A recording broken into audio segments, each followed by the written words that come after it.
Welcome, friends. I'm Todd Strader, author of Spirits at Night, Bedtime Poems for Children. Today I'm at the Mount Hebron Cemetery here in Winchester, Virginia.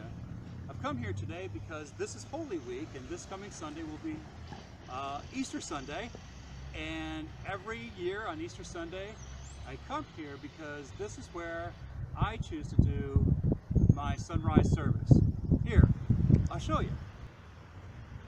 Every Easter, there's an ecumenical sunrise service that's held here within the confines of the graveyard and in this spot, which is the ruins of the old Grace Evangelical Lutheran Church, which was the first church in Winchester and unfortunately burned to the ground back in 1854. All that's left now is this east-facing wall and a little garden that used to be where the sanctuary was. It's really a beautiful service. We get here in the dark before the sun's come up, follow the luminaries to this spot where the various ministers of the various churches lead us through a very beautiful service, and it's just a really meaningful moment for me on that most special of our holidays and feasts, Easter Sunday. So this is where I start my morning, and then they do a really special thing as they conclude the service. What they do is they have lilies ready for us, and they hand everybody a lily, and then we're invited to go out into the cemetery and place the lily on a gravesite and say a prayer and offer some thoughts. And for a lot of people who have generations of family here in Winchester, there's any number of friends and relatives whom they would want to visit on that morning. For me, I'm a bit of an import, though I've been here a number of years, and so I don't have anyone of my family that's in this cemetery. And so what I did that very first year that I came here is I offered up a prayer to God, and I said, as I walk into the cemetery, guide me where to go. Who would you like me to give this lily to? And show me a sign if you would. And he did just that.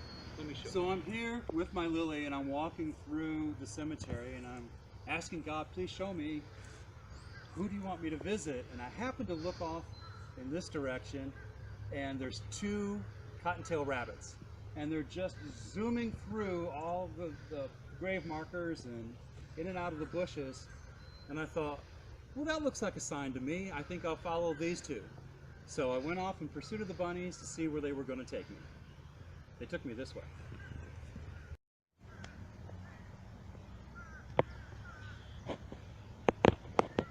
The last place I saw those rabbits before they just seemed to vanish before me was here in front of these two tombstones.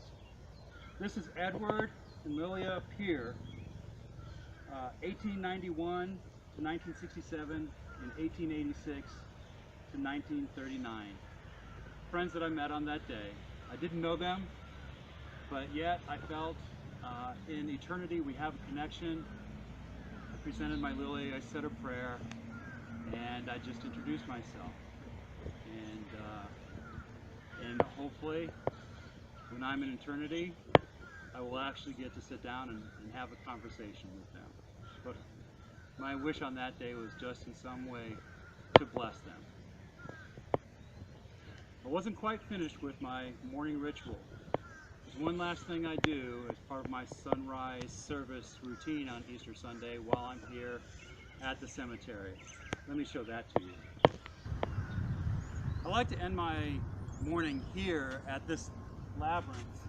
I bring my prayer book and I choose some Easter prayers, and then slowly I walk each of the corners of the labyrinth leading in to the center, and just finish my worship out in that way. So speaking of Easter,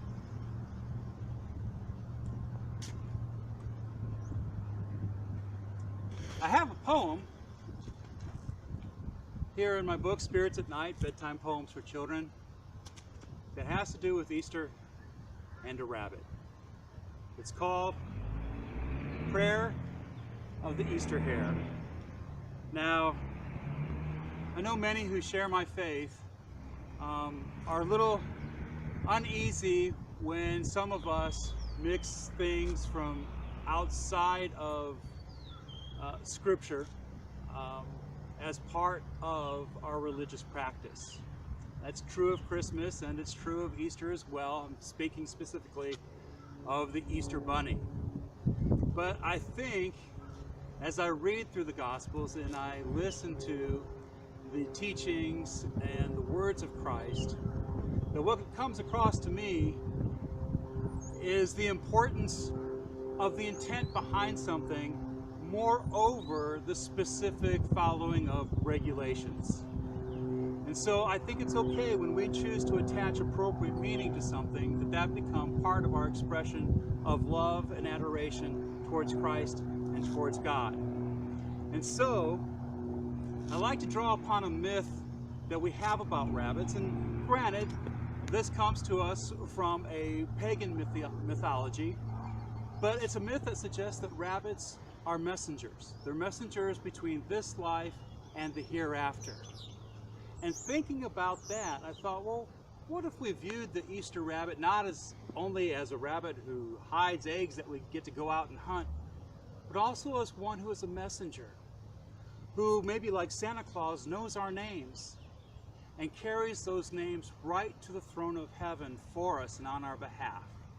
That would be a great way to take the Easter rabbit and tie it right into what's most important to us, and that's the adoration for Christ and the remembrance of what he did on the cross and the victory that he gained for us through his resurrection. So I've written this poem. I've also included a folklore called The Cragen White Hare.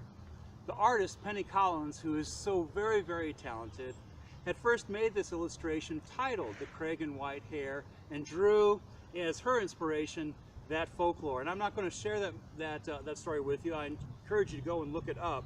But I will tell you that it does have this rabbit who has been cornered by hunting dogs and hunters, and it looks like he's at the end of his life. There's no escape, and suddenly he leaps over the dogs and he's off to freedom and life.